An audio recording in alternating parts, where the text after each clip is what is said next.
Assalamualaikum warahmatullahi wabarakatuh. Salam perubahan, halo teman-teman Adiaksa dimanapun kalian berada. Kami ucapkan selamat datang di podcast Kejaksaan Negeri Tapin, podcast Pian Hebat. Tentunya di podcast ini, sesuai dengan tagline kita, yaitu hashtag Bepandiran Lawan Jaksa, kita akan membahas segala hal terkait hukum, pelayanan publik, maupun terkait kejaksaan yang pastinya dengan cara yang akrab, santai, dan sangat bermanfaat bagi teman-teman semua. Nah, perkenalkan, saya Mulyana dan rekan saya Sylvie Rizkina. Tentunya kami dengan senang hati dapat menemani teman-teman semua di episode perdana podcast Pian Hebat kali ini. Korupsi sebagai extraordinary crime yang merupakan masalah global yang dapat merusak integritas. Dalam hal ini, kejaksaan, khususnya Kejaksaan Negeri Tapin, memiliki peran penting sebagai garda terdepan dalam memberantas tindak pidana korupsi. Lalu, bagaimana sih peran kejaksaan, khususnya di Kejaksaan Negeri Tapin ini untuk memberantas tindak pidana korupsi?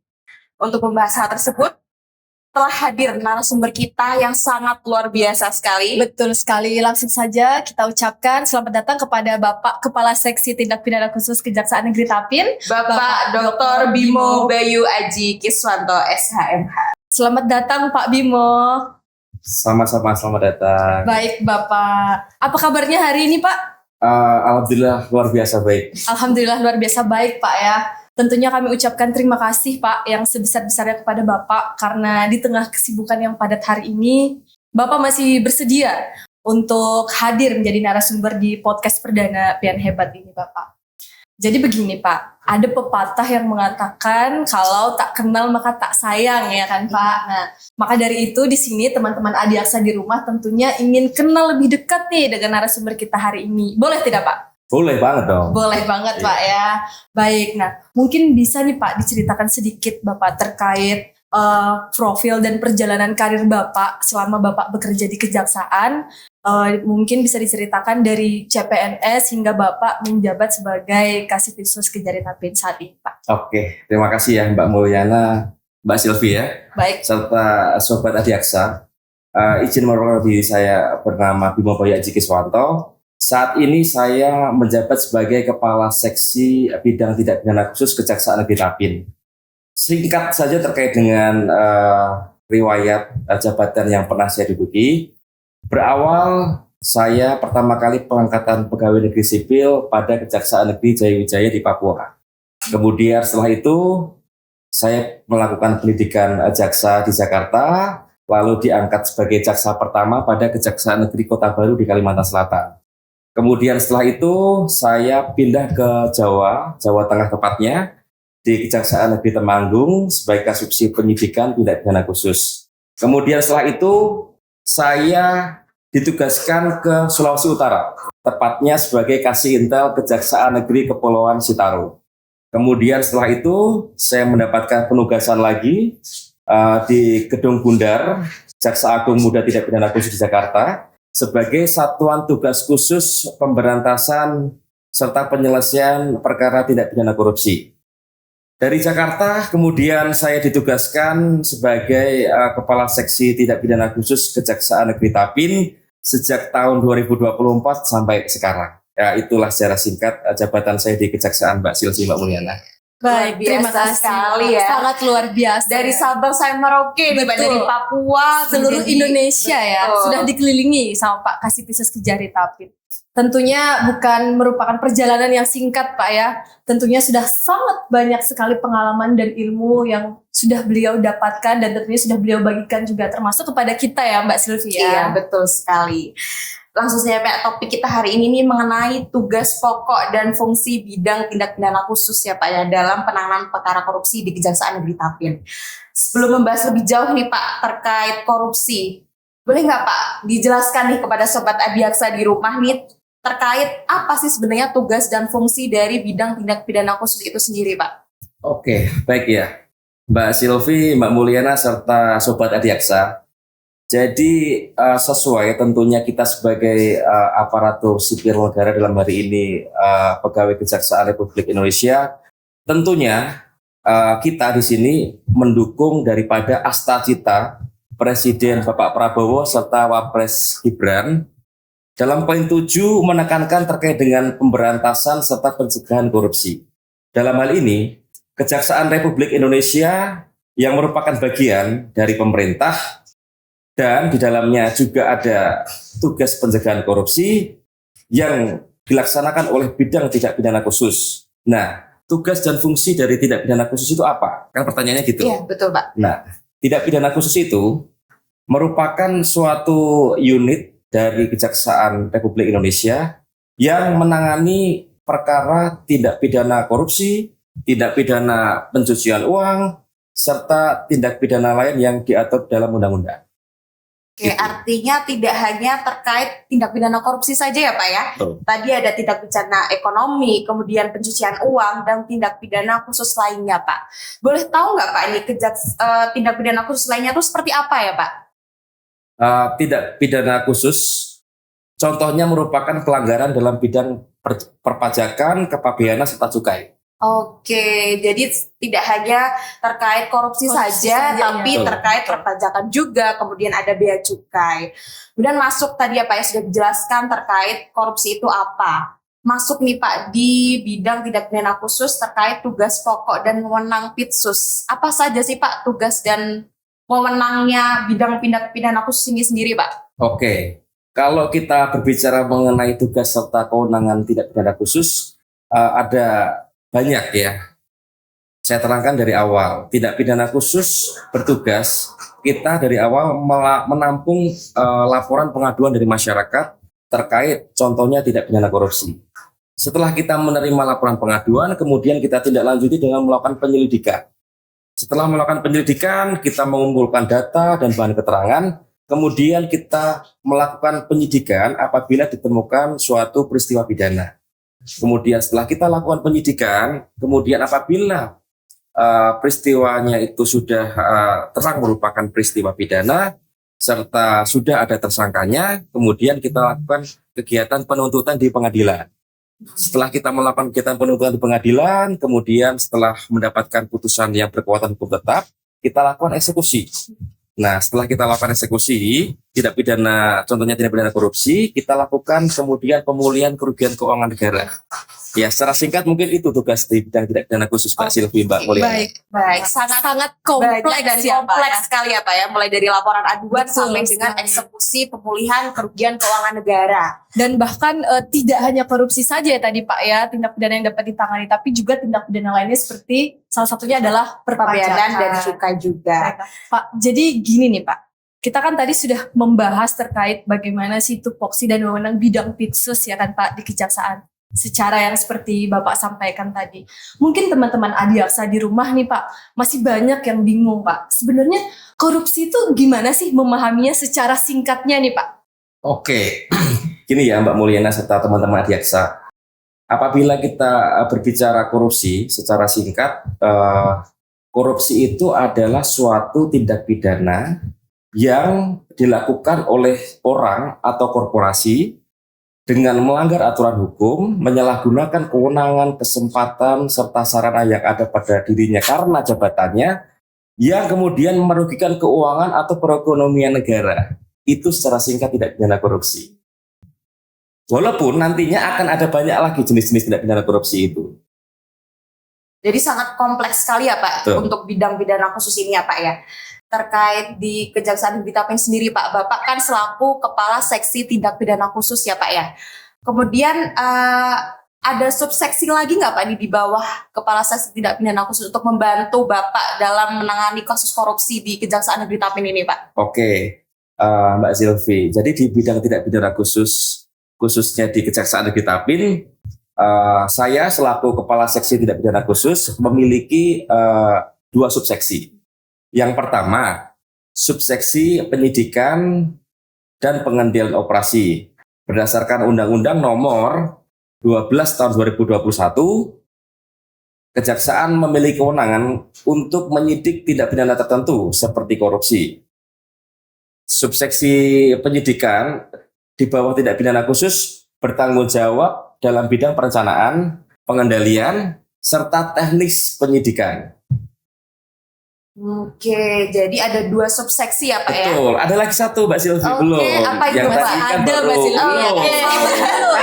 Iya, itu yang pertama tadi subseksi penyidikan dan pengadilan operasi. Kemudian yang kedua ada subseksi penuntutan, upaya hukum luar biasa serta eksekusi. Nah, tugasnya bertanggung jawab untuk mengendalikan upaya hukum, mengajukan upaya hukum luar biasa, serta melakukan eksekusi putusan pengadilan yang telah memperoleh kekuatan hukum tetap. Oke. Itu. Jadi ada dibantu oleh 2 subseksi ya Pak ya. Yang pertama penyidikan, kemudian kedua adalah penuntutan, upaya hukum luar biasa dan eksekusi ya Pak ya. Tadi kan pantas apa dibantu oleh 2 bidang karena menangani kasus Sangat korupsi yang kompleks. sangat kompleks, Iya kan? mulai dari pengaduan Betul masyarakat sekali. sampai dengan eksekusi putusan. Bahkan sampai pengembalian keuangan negara juga ya kan, Iya, Mbak Silvi? betul. Iya. Ngomong tentang pengembalian kerugian keuangan negara nih.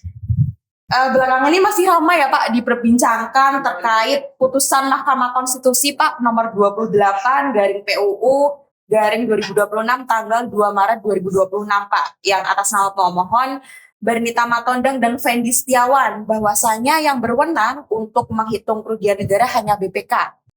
Tetapi kan apabila hanya BPK artinya hanya terbuka satu pintu ya Pak ya untuk perhitungan kerugian negara. Terkait hal tersebut Pak, bagaimana sih Pak menurut pendapat Bapak selaku Kepala Seksi Tindak Pidana Khusus di Kejaksaan Negeri Tapin ini Pak? Oke, baik, terima kasih Mbak Sylvia. Pertanyaannya sangat bagus ini. Isu yang saat ini tengah ramai lah diperbincangkan di Betul. kalangan aparat penegak hukum ya terkait putusan MK yang menyatakan apabila hanya BPK atau Badan Pemeriksa Keuangan saja yang berhak atau boleh untuk mendeklar suatu kerugian negara. Jadi nih Mbak Sylvie nih ya, Mbak Yana, di internal kita sendiri nih Kejaksaan Agung, Kejaksaan Republik Indonesia melalui Jaksa Agung Muda Bidang Tindak Pidana Khusus menerbitkan surat edaran nomor B1391 garing F garing FJP garing 04 garing 2026 tanggal 20 April 2026 yang menyatakan dan memaknai putusan MK tersebut. Pada poin nomor 1 disebutkan bahwa putusan MK tersebut tidak menyatakan adanya perubahan atau pergeseran norma dalam pasal 2 dan pasal 3 Undang-Undang Tipikor yang saat ini nih sudah diserap dalam pasal 603 dan pasal 604 Undang-Undang nomor 1 tahun 2023 tentang Kitab Undang-Undang Hukum Pidana. Dengan demikian, terkait dengan lembaga negara yang berwenang untuk menetapkan kerugian keuangan negara atau aktual loss dan masih mempedomani lah ibaratnya putusan MK yang terdahulu. Salah satunya putusan MK nomor 31 garing PUU strip F garing 2012. Pada putusan MK tersebut disebutkan dalam rangka pembuktian suatu tindak pidana korupsi, khususnya dalam perhitungan kerugian keuangan negara, lembaga negara tidak hanya berkoordinasi dengan BPKP ataupun BPK, tetapi juga dapat berkomunikasi dan berkoordinasi dengan instansi lain. Jadi di luar temuan BPKP ataupun BPK seperti itu. Misalnya mengundang ahli atau meminta bahan dari Inspektorat Jenderal atau badan lain yang mempunyai fungsi yang sama. Selain itu juga dapat dari pihak-pihak lain termasuk dari perusahaan. Dalam bagian akhir surat edaran itu, Mbak Sylvie, Mbak Yana, ditegaskan bahwa audit kerugian keuangan negara dapat dilakukan oleh instansi yang berwenang, serta kantor akuntan publik yang disebutkan dalam putusan MK tersebut, serta penjelasan pasal 32 ayat 1 Undang-Undang Tindak Pidana Korupsi. Oke, jadi artinya kejaksaan tetap menggunakan auditor lain ya Pak ya? Tidak hanya dari BPK, namun tetap juga berkoordinasi dengan instansi lain seperti BPKP, kemudian inspektorat, gitu ya Pak ya? Karena saya rasa juga Pak ini apabila hanya BPK nih Pak yang berwenang sebagai single gate yang merupakan satu-satunya lembaga yang berwenang menilai dan menetapkan sah atau tidaknya jumlah kerugian negara, pasti tidak efektif ya Pak ya. Apabila mengingat kejaksaan ini kan terdiri dari banyak sekali ya Pak ya. Nantinya kalau misalkan hanya satu saja BPK yang berwenang, pasti kasus korupsinya akan menumpuk dan tidak efektif ya Pak ya. Betul sekali.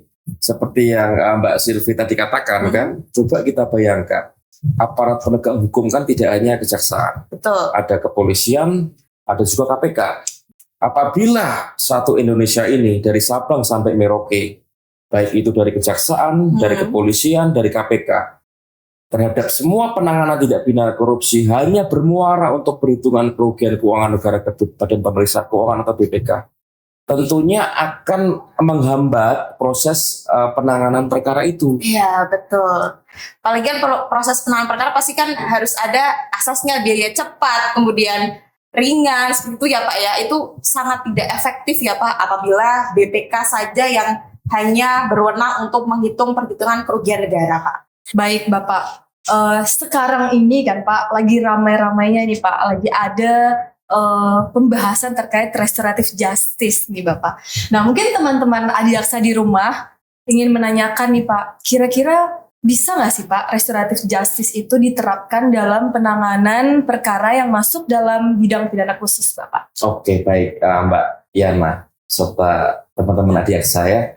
Terkait dengan mekanisme restoratif justice khususnya pada bidang tindak pidana khusus, tidak pidana korupsi seperti restoratif justice sepertinya belum dapat diterapkan dalam tindak pidana khusus seperti tindak pidana umum. Hal ini karena korupsi merupakan extraordinary crime serta berdampak luas terhadap masyarakat dan negara, serta menyangkut kerugian keuangan negara dan kerugian publik. Seperti itu Mbak Yana. Baik Bapak, berarti memang restoratif justice itu belum dapat diterapkan ya Bapak ya dalam penanganan perkara khususnya di dalam tindak pidana khusus. Apalagi yang berkaitan dengan korupsi. Karena sebagaimana tadi yang dibilang Mbak Silvi di awal ya Bapak, dan seperti apa yang Bapak sampaikan tadi bahwa memang korupsi ini memang extraordinary crime. Jadi memang karakteristiknya itu berbeda ya Pak ya dengan tindak pidana umum biasa teman-teman Adiaksa. Baik Bapak, lanjut lagi Bapak ke pembahasan kita ya kan, seperti di awal juga kita sudah sampaikan kepada teman-teman Adiaksa di rumah bahwa di podcast ini tentunya kita belajar semuanya Pak ya kan, tidak hanya hukum tapi juga segala sesuatu baik itu terkait pelayanan publik maupun kejaksaan ya kan Pak. Pertanyaan nih Pak pasti bagi teman-teman di rumah, kira-kira bagi bidang tindak pidana khusus ini Pak, khususnya di Kejaksaan Negeri Tapin, itu bisa memberikan pelayanan apa sih Pak kepada masyarakat? Oke, baik Mbak Mulyana ya, pertanyaannya tadi juga bagus sekali. Terkait dengan pelayanan kepada masyarakat, tentunya itu tidak bisa kita tinggalkan dalam bagian dari pelaksanaan tugas. Di samping kita melaksanakan tugas dan fungsi, pelayanan masyarakat tentunya kita juga optimalkan. Nah, di Kejaksaan Negeri Tapin ini, khususnya bidang tindak pidana khusus, ada beberapa pelayanan kepada masyarakat yang memang kita ciptakan untuk mempermudah masyarakat dalam mengakses nih tugas-tugas di bidang tindak pidana khusus. Yang pertama, bidang khusus Kejaksaan Negeri Tapin membuat suatu aplikasi bernama Siap Lapor Pian. Siap lapor pian. Namanya udah Tapin banget ya. Kira apa nih Pak Siap Lapor Pian ini Pak? Nah, penasaran kan? Penasaran. Siap Lapor Pian itu merupakan suatu aplikasi yang kita bangun dan kita buat untuk mempermudah masyarakat di wilayah hukum Kejaksaan Negeri Tapin khususnya dalam melakukan pelaporan terkait dengan tindak pidana yang berkaitan dengan mafia pelabuhan.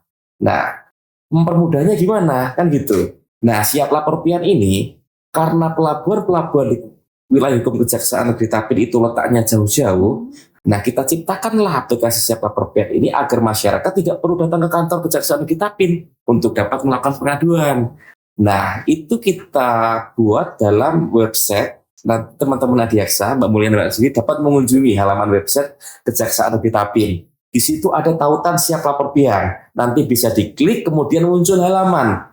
nanti kita isi nama, kemudian alamat, serta peristiwa pidana yang berkaitan dengan mafia pelabuhan yang terjadi. Disertai dengan bukti-bukti yang ada, kita bisa unggah di situ foto-fotonya. Nah, setelah masyarakat mengisi, kemudian dapat mengirimkan ke kami di bidang tindak pidana khusus, kemudian kita tidak lanjuti.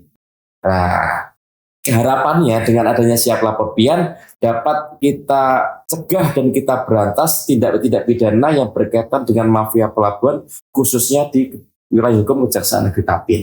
Itu yang pertama tuh Mbak Silvi, Mbak Yana. Kemudian yang kedua ada yang namanya Smart Pitsus. Ada lagi ya? Ada lagi dong. Tidak hanya satu berarti ya Pak ya? Nah, apa itu Smart Pitsus? Nah, Smart Pitsus kita hadirkan karena memahami keraguan dari masyarakat dalam hal melaporkan tindak pidana korupsi. Melalui Smart Pitsus, masyarakat dapat mengadukan dugaan tindak pidana korupsi di wilayah Kabupaten Tapin dengan jaminan kerahasiaan identitas pelapor akan sepenuhnya kita jaga. Cukup dengan melakukan scan QR code yang tersedia di kantor kami ataupun media sosial Kejari Tapin, masyarakat akan diarahkan ke formulir digital, lalu isikan laporan pengaduan serta sertakan bukti awal serta kirimkan setiap pengaduan yang masuk, tentunya akan kita tindak lanjuti secara serius. Kemudian yang ketiga ada yang namanya Simantan ini Mbak Silvi. Simantan ya Pak ya. Apa itu Pak? Apa itu Pak Simantan ini Pak? Simantan hadir untuk pelayanan kemanusiaan kita sebut. Kami menghadirkan Simantan yaitu pelayanan izin besuk untuk tahanan. Inovasi ini kita harapkan akan memudahkan dalam hal membesuk tahanan untuk mendapatkan surat izin besuk tanpa harus datang ke kantor Kejari Tapin. Keluarga yang ingin membesuk tahanan cukup mendaftar secara online serta mengisi data tahanan yang akan dikunjungi dan melengkapi persyaratan yang diperlukan.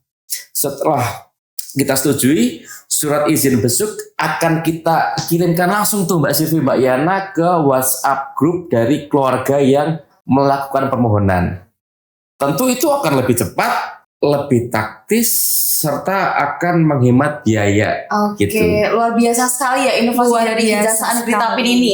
Tadi ada siap lapor pian, kemudian ada Smart Pitsus, yang terakhir ada Simantan ya Pak ya. Kan? Ini inovasi ini sekaligus bisa menjadi wadah untuk masyarakat agar bisa lebih cepat, lebih praktis dan juga tanpa biaya ya Pak ya. Betul sekali. Oke. Masuk nih Pak untuk di Kejaksaan Negeri Tapin sendiri Pak ya. Ini kan ada capaian kinerja ya Pak ya untuk di bidang pidana khusus sendiri Pak. Apa sih Pak strategi khusus nih Pak dari bidang Pitsus sendiri Pak dalam memenuhi target kinerjanya Pak? Bidang tindak pidana khusus nih Mbak Silvi, kami mengoptimalkan target capaian kinerja melalui strategi 6 tepat. Apa itu Pak 6 tepat? Yang pertama tepat memilih kasus. Kemudian yang kedua tepat memilih tim. Lalu yang ketiga tepat konstruksi yuridisnya. Kemudian yang keempat tepat strategi pengungkapannya. Kemudian yang kelima tepat pencegahannya. Kemudian yang terakhir tepat pemilihannya. Oke, ada 6 tepat semua, ya Pak ya? Betul sekali, tentunya semua itu didukung dengan pelacakan aset yang secara masif kita lakukan secara optimal dalam pengembalian kerugian keuangan negara Mbak Silvi. Oke, jadi tujuannya memang untuk penyelamatan kerugian betul negara sekali. Ya Pak ya? Tujuan utama daripada penanganan perkara tindak pidana khususnya tidak pidana korupsi adalah penyelamatan kerugian negara. Oke, baik-baik. Tadi 6 tepat kasus, tepat memilih tim, kemudian konstruksi yuridis ya Pak ya. Ada lagi tepat untuk memilih strategi pengungkapan, pencegahan, dan juga pemulihan ya Pak ya. Baik Bapak, setelah kita berbincang yang lumayan sangat panjang ya kan Pak, terkait apa itu tindak pidana korupsi, bagaimana penanganannya, bahkan saking sangat hati-hatinya dalam menangani perkara korupsi sampai tadi ada strategi 6 tepat ya Pak ya. Nah kemudian satu lagi nih Pak pertanyaan Pak. Untuk Kejari Tapin tentunya. Harapan yang menurut Bapak seperti apa ingin Kejari Tapin ke depannya Pak, khususnya dalam penanganan perkara? Baik ya, Mbak Mulyana ya. Saya pribadi sebagai Kepala Seksi Tindak Pidana Khusus Kejaksaan Negeri Tapin berharap dalam kinerja Kejaksaan Negeri Tapin agar dapat terus meningkatkan pelayanan publik. Itu yang pertama. Kemudian memperkuat sinergi dengan pemerintah daerah dan aparat penegak hukum setempat, serta yang paling penting adalah menjaga profesionalitas serta integritas dalam penegakan hukum. Itu harapan saya. Harapan yang sangat luar biasa Pak ya. Semoga teman-teman semua, khususnya Kejaksaan Negeri Tapin ya kan, kita semua tentunya pasti punya harapan yang sama. Dan mari kita bersama-sama Pak ya untuk mewujudkan harapan tersebut. Baik, luar biasa sekali ya pembahasan kita pada hari ini ya. Mulai dari tadi yang pertama mengenal terkait bidang tindak pidana khusus, kemudian korupsi sendiri, sampai kita membahas terkait isu yang sedang hangat terkait Badan Pemeriksa Keuangan menjadi salah satu-satunya badan yang bisa untuk menghitung kerugian negara. Betul sekali. Dan tentunya untuk teman-teman Adiaksa di rumah, kami sangat besar harapannya bahwa podcast kali ini sangat memberikan ilmu dan pengalaman yang sangat banyak kepada teman-teman semua. Dan tentunya kami ucapkan terima kasih yang sebesar-besarnya kepada narasumber kita hari ini, Bapak Kepala Seksi Tindak Pidana Khusus Kejaksaan Negeri Tapin, atas waktu, ilmu, serta pengalamannya yang diberikan, khususnya kepada teman-teman Adiaksa di rumah. Kemudian saya Mulyana selaku host dan rekan saya Sylvie Rizkina pamit undur diri. Sampai berjumpa di episode selanjutnya podcast Pian Hebat. Wassalamualaikum warahmatullahi wabarakatuh.